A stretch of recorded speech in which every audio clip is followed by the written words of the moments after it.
Good morning everyone, welcome back to my Bangla blog channels. কেমন আছো তোমরা সবাই? আশা করছি খুব ভালো আছো, আর আমরাও খুব ভালো আছি।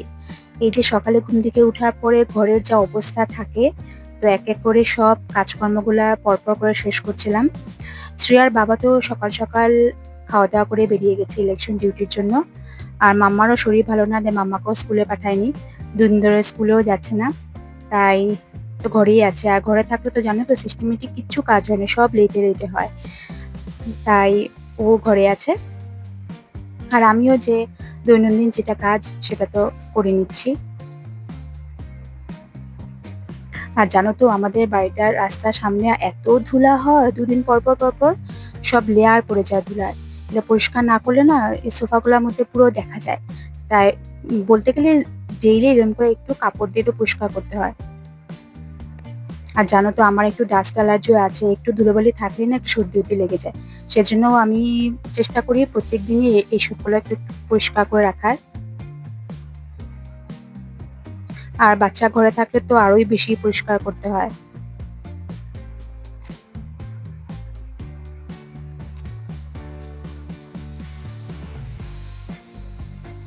আর মামাকে দেখো, মামা দেখছে এখানে ক্যামেরা রাখা আছে, আর দেখো খুব দুষ্টামি করে আছে। আরও ক্যামেরার সামনে থেকে সরছেই না, ক্যামেরা থাকলেও ক্যামেরার সামনে বসে থাকে। এই যে আমি বলছি ঝাড়ু দিচ্ছি মাম্মা সর, ও সরবে না, ও এসে আবার ক্যামেরার সামনে এসে বসে থাকবে। তারপর তো এই যে ঘরটা ঝাড়ু দিয়ে ঘরটা মুছেও ফেললাম। আর জানো তো সেদিনকা ওয়াশিং মেশিনে কাপড় দিয়েছিলাম তোমরা জমানো থাকার, এত কাপড় হয়েছে, এত কাপড় হয়েছে। আর দেখো চারিদিকে, তোমরা কিছু মনে করো না, গেটের মধ্যে এখন টাঙিয়ে রেখেছি কেন, এই পাশটাতেই রৌদ্র থাকে। তাই দেখো কত কাপড়। কিছু করার নেই, বাচ্চা থাকলে তো কাপড় বেশি হয়। ওর বাবা তো ডেইলি সকাল বিকাল কাপড় চেঞ্জ করে।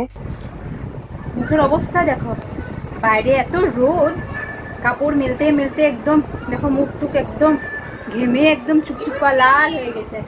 তা দেখলাম ফ্রিজের মধ্যে একটা ফ্রুটি আছে, তা আমি যে বসে বসে একটু ফ্রুটি খাই। বাবারে কি গরম! সকাল থেকে সমস্ত বাসি কাজকর্ম শেষ করে দেখলেই তো সব কাপড় টাপড় মেলেই মাত্র বসলাম।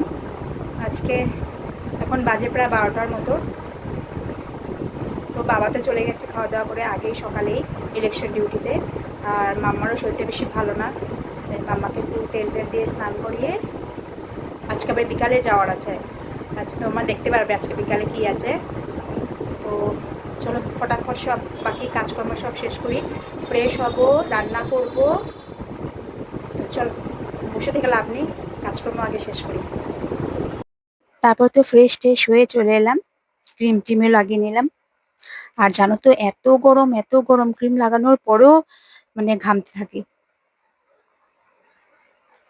আর এই যে মাম্মাকেও স্নান টান করিয়ে দিয়েছি, যে মাম্মা স্নান টান করি। আর ক্যামেরা থাকলে তো ও নিজে ব্লগিং করা শুরু করে দেয়, বলে মা আমি ব্লগিং করবো, আমি কথা বলবো।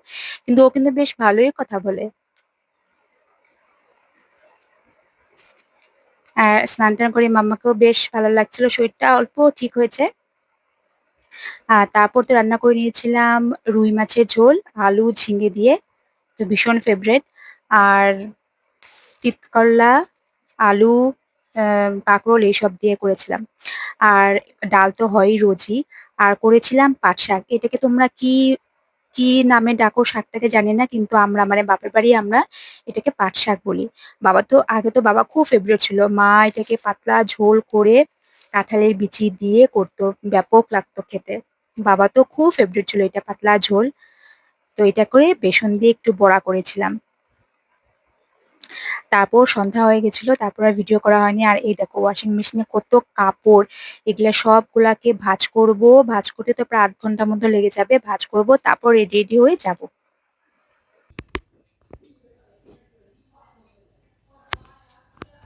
আমরা কোথায় এসেছি? আজকে মেঘের বার্থডে, তাই আমরা এই যে বর্দিদের বাড়িতে ডাইরেক্ট এখান থেকে ভিডিও শুরু করছি। এখান থেকে ভিডিও শুরু করলাম বর্দিদের বাড়িতে, এখনো কিছু সেরকম হয়নি, প্রিপারেশন সব লাগানো চলছে। আর এই যে শ্রিয়া, ও সকাল থেকে তো কি সকাল থেকে মানে কি পরশুদিন থেকে 2 দিন তো স্কুলেই পাঠায়নি, খুব শরীর খারাপ ছিল, পেটে ব্যথা, জ্বর, তো পরশুদিন রাত্রের থেকে দেখি হঠাৎ করে শরীর খারাপ হয়েছে, তো সেজন্য 2 দিন স্কুলেই পাঠাইনি। দুপুরের পর থেকে দেখি শরীরটা একটু ভালো হয়েছে। প্রথমে তো ভাবছিলাম মেঘের বার্থডেতে আসতেই পারবো না মনে হয়, তারপরে তারপরে আবার মেঘেরও হঠাৎ করে দেখি জ্বর চলে আসছে। বর্দি আমাকে কালকে বলছে ইনভাইট করছে, কিন্তু হঠাৎ করে কালকে আবার রাত্রে থেকে দেখি মেঘের জ্বর। তা প্রথমে তো ক্যান্সেলই বলছিল কি বার্থডেটা করবোই না, ক্যান্সেল অন্য একদিন কোনো একটা দিন দেখে ভালো করে বার্থডেটা করব। কিন্তু মেঘ তো মানছে না, বার্থডের দিন বার্থডে করবো না, সেটা কি হয়? তো ওরও শরীর ভালো নয়, জ্বর জ্বর আছেই এখনও। তো ছোটোখাটো করে অল্প স্বল্প মানুষদের ছোটোখাটো করে বার্থডেটা হচ্ছে। তারপরে দুপুরের পর থেকে দেখলাম শ্রিয়ারও একটু শরীরটা একটু ঠিকঠাক হয়েছে, তার হচ্ছে না যাই তাহলে এই এলাম আমরা। এই যে বার্থডে বয় শরীর খুব খারাপ, না পারতে করছে। এই যে কাড়া দিয়েছে বর্দি, কাড়া খাচ্ছে। প্রথমে বলছিল বার্থডেটা ক্যান্সেলই করে দিবে, তারপর তো আবার মেঘ জোর করছে না বার্থডের দিন বার্থডে না করলে হবে।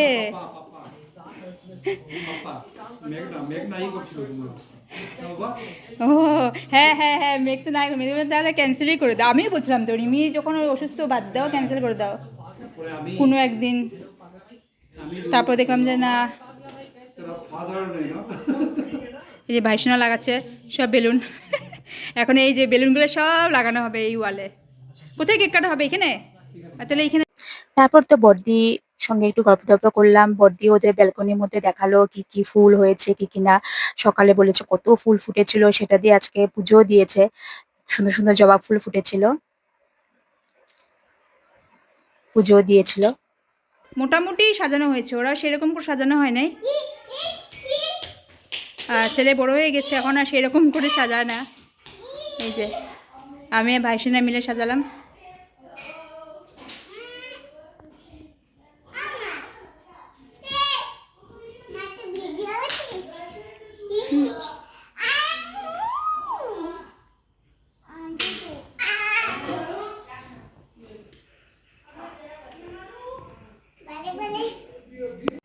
তারপর জানো তো উপরের মার ঘরের অপোজিটে একটা বাচ্চা থাকে, এটা এত কিউট, ভালো করে কথা বলতে পারে না। কিন্তু দেখো আমি বলছি ভিডিও করছি, কিন্তু ও পোজ দিয়ে আছে, ভেবেছো ওকে ফটো তুলছি। ওরা 2 বোন, এটা ছোটটা, খুব কিউট, আধো আধো কথা বলে, খুব ভালো লাগে শুনতে। মাম্মা বা ওর সাথে খুব ভাব। আর ভাইসোনা ফুলে ফুলে ওদেরকে দিচ্ছে, বলে বলছে কোন কালার লাগে, পিঙ্ক কালার লাগে না গ্রিন কালার কালার লাগে, কোনটা লাগে।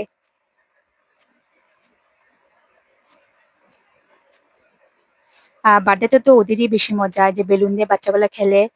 মামার তো খুব বেলুন ফেভারিট, বেলুন দিয়ে খুব অন্য কোনো কালার লাগে না, শুধু পিঙ্ক, শুধু পিঙ্ক।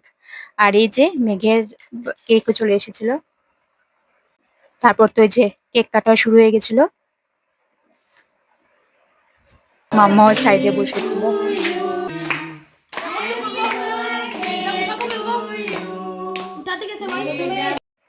তারপর তো সবাইকে এক এক করে কেক খাওয়ানো হলো। তখন প্রায় 9:30টার মধ্যে বেজে গেছিল।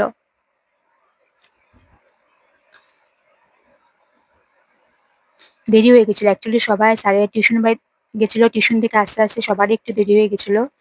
আমরা চলে এসেছিলাম একটু তাড়াতাড়ি, কিন্তু সবাই একটু দেরিতে এসেছিল। আর এই দেখো, এটা এই গিফটটা দিয়েছিলাম মেঘকে, জুডিও থেকে, বেশ ভালো দিয়েছিলাম। তারপর জানো তো সবাই কি গেম খেলছে, আমি একটু বড়দিকে হেল্প করছিলাম লুচি টুচি বানাতে। ওরা একটা কি গেম খেলছিল। তারপর তো খাওয়া দাওয়া শুরু হয়ে গেছিল, আমিও বসে গেছিলাম, কেন তখন প্রায় 9:45টার মধ্যে বেজে গেছিল, তাই আর বেশি লেট করিনি। বড়দিদের বাড়ি থেকে প্রায় 10টা বেজে গেছিল আস্তে আস্তে। তো এখন বাজে প্রায় 10:30টার মতন। এখন এই বিছানা টিছানা করে শুয়ে পড়বো একটু করে। তো আজকে ভিডিওটা কেমন লাগলো, যদি ভালো লেগে থাকে তাহলে একটু লাইক, শেয়ার এবং সাবস্ক্রাইব করে দিও। আজকের মতো এই পর্যন্তই, দেখা হবে পরের একটি নতুন ভিডিওতে। ততক্ষণ টাটা, গুড নাইট।